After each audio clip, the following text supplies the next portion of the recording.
Hey, Follow-Up family, Eric here. Today I'm going to show you a new feature called required fields. So this allows you to dictate to your team what fields are required when working within a project. So to get to the required fields setup, all you have to do is come here to your company settings and the required fields tab.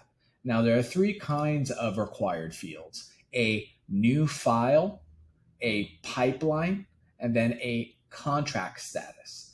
Every time a project enters one of these statuses, it will require additional project fields. For example, when I enter in a new project file, I want to make sure there is a project name, address, city, state, zip, email, contact name, and cell phone number in the project, as well as the project status and a activity called client meeting.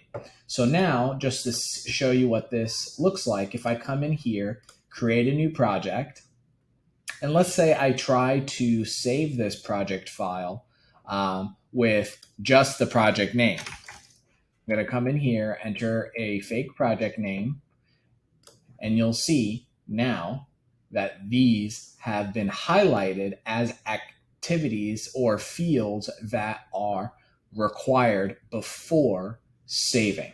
Now, if I come back here to my required fields, I'll come back to the setup.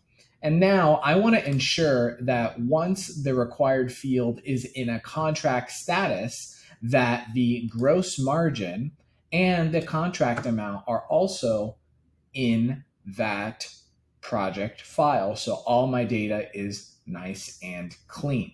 So I'm going to save that. Now, if my project file goes from a new lead to a contract, it will require these two additional fields to the project file so that all your data is nice and clean.